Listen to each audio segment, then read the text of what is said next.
Brasil News pela Rede Brasil de televisão. O Walid Hamid, o prefeito Aladim, da cidade de Mairiporã, na Grande São Paulo, está conosco para essa conversa ao vivo. A gente já disse, já falou das suas origens, né? Um prefeito libanês, mas se naturalizou brasileiro logo que chegou ao Brasil, não é? Se adaptou bem, foi vereador em 2 legislaturas na cidade de Mairiporã. A experiência de vereador está ali valendo agora na prefeitura, prefeito? Sim, sim. Porque o vereador ele é o principal cartão de acesso à população, né? E eu tenho um respeito muito grande pelos vereadores por conta disso, né? E o vereador, aquele camarada que está sempre na porta da prefeitura, pedindo, intercedendo por um bairro, por uma pessoa, e isso fez com que a gente entendesse a angústia dessas pessoas, né? Porque a prefeitura, quando você chega, você tem uma visão macro do que você precisa fazer.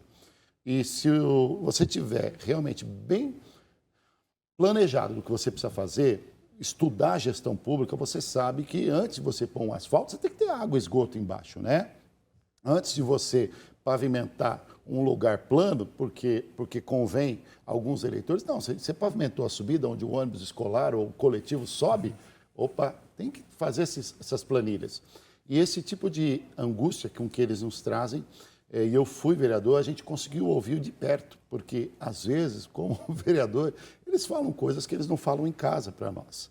Porque o último grau de recurso, às vezes, é uma Câmara com que ele vai lá pedir uma ajuda para o bairro, eu não consigo sair de casa porque choveu, eu não consigo matricular meu filho, eu preciso de uma vaga na creche, porque senão minha esposa não tem como ajudar em casa, ou muitas vezes a mulher é o único arrimo de família, e isso realmente mexe com a gente, porque principalmente a área de saúde, que as pessoas são angustiadas porque normalmente procuram no final das consequências, né, quando a doença ficou pouco crônica já, a saúde pública, né? E a gente... E como é que está seu município nesse setor?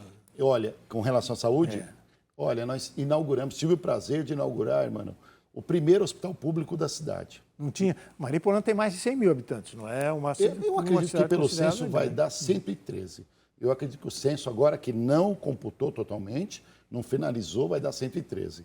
E nós tínhamos por 76 anos uma sociedade beneficente, o Senhora do Desterro, onde era uma maternidade de freiras lá atrás, que começou em 46, desde lá de Ademar de Barros, lá atrás, com a doação da esposa dele, e foi indo desta maneira. A sociedade beneficente, a prefeitura ajudando, aportando, mas nunca assumiu de frente isso. E um jogo de empurra. Né? A pessoa ficava doente tinha que ir para São Paulo. Com doenças mais graves. Guarulhos, que é o próximo também, que tem suas deficiências, não é? A cidade de Mairiporã, ela fica a quantos quilômetros da capital paulista? Fica do marco zero da cidade de São Paulo, fica exatamente 31, que é a Praça da Sé. Mas de limite a limite, eu tenho a impressão que... Dá mais ou menos, eu acredito Estão se encontrando já a cidade, né? Entre 21 e 22 quilômetros, mais ou menos. A cidade de Mairiporã, ela tem uma diferença básica em relação à capital, né? São Paulo. É uma cidade verde, né? Ela é. Ela abriga a maior floresta urbana do mundo. Ela tem 4 parques estaduais. 82% do seu território são de mananciais. E muita gente vive em chácaras ali, não é? Tem muita chácara. 1/3 da cidade é rural. Você tem uma área muito nobre, Serra da Cantareira. Nós temos a área central, que é a famosa vila da cidade. Uma característica até da nossa cidade é que o centro urbano ele é mais humilde do que o periférico. Né? O periférico são grandes chácaras. Na periferia onde estão as grandes mansões. A Serra da Cantareira, você tem a região do Rio Acima, Pico do Olho d'Água, a região da Mantiqueira também é muito nobre.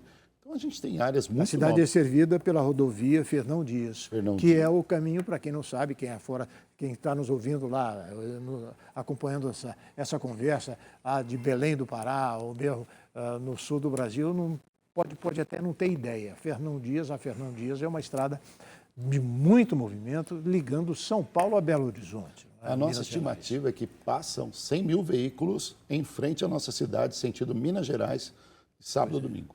É uma localização estratégica ali, inclusive até para quem sabe no futuro ser um centro industrial. Mas o senhor não quer ter essa característica lá, não. Nós, Quer na que a verdade, cidade continue sendo um berço, nós digamos, fizemos- ecológico. Nós temos duas características muito peculiares lá.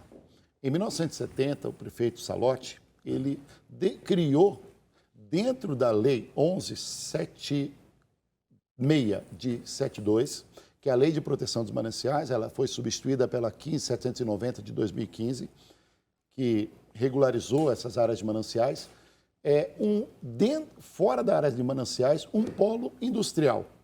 E esse polo industrial chamado de Terra Preta, que aliás eu moro nesse polo distrito industrial, ele abriga hoje um dos maiores parques da indústria de plástico do Brasil. Só de indústria plástica são 86, total de 236 indústrias. Nós, da nossa gestão para cá, né, 2 anos e meio, nós cadastramos dentro da prefeitura aproximadamente 3.400 empresas novas na nossa cidade, por conta da lei de incentivo fiscal. Quando a 2021 estava tudo fechado, a gente teve uma coragem imensa de criar a lei de incentivo fiscal, ou seja, ia caracterizar que ia ter mais redução de imposto por algumas fábricas que já estavam ali, mas não há problema, a intenção era ajudá-las mesmo. Mas, em contrapartida, o número de empresas que veio para a cidade por conta disso foi infinitamente maior. Os recursos da cidade vêm daí, não é, prefeito? Porque eu tenho a impressão que o grande problema do prefeito aqui no Brasil é dinheiro, não é? Exatamente, mano. E nós que somos prefeitos, eu vou dar esse conselho para qualquer gestor do nosso país, para a gente cada vez mais não saturar a nossa população. E olha que na nossa cidade, por conta dessas áreas rurais que nós temos, metade da cidade, até um pouquinho a mais, ela não é diretamente contribuinte, não é porque não quer, porque ainda não foi cadastrado, não foi registrado. São sítios, áreas assim que ainda não teve o seu registro e a gente está trabalhando para que todo mundo possa conseguir essa regularização. Mas por conta disso, a gente só recebe metade do que a gente recebe. Você tem o IPTU e você tem a taxa de lixo, né? Sabendo que você recebe a taxa pelo trabalho que você tem. Você não tem lucro. Tem que oferecer alguma coisa em troca, não é? Exatamente. É um mínimo de 2 serviços, né? Então, você tem que levar iluminação, rede elétrica, tem que levar escola, posto de saúde, toda assistência de infraestrutura esportiva para todas as áreas. E aí, o que a gente pode dar de conselho, irmão? Que os gestores não se preocupem com a planta genérica. O que é a planta genérica? Determinada área central custa tanto metro, área rural custa tanto metro, área industrial custa tanto metro. Todos precisam de ajuda, está todo mundo saturado disso. O que a gente precisa aprender é incentivar a ter áreas que não prejudiquem o nosso bioma, que nós fizemos no nosso plano diretor pensando não só para 10 anos, que é a revisão dele, mas 40 anos. A cidade tem o seu plano diretor? Tem, muito voltado para essa caracterização das ODS da ONU, Objetivos de Desenvolvimento Sustentável e sustentabilidade. Vamos inaugurar uma mini usina hidrelétrica lá na cidade, conseguimos a nossa primeira subestação de energia em Terra Preta, que vai começar a construção, a estação de esgoto da nossa também Terra Preta e de Mariporã, que é a mais moderna do país hoje que a gente tem. Mas a gente trouxe a indústria para as áreas que podiam, fora dos mananciais, que é as áreas que não têm nenhum dano ambiental.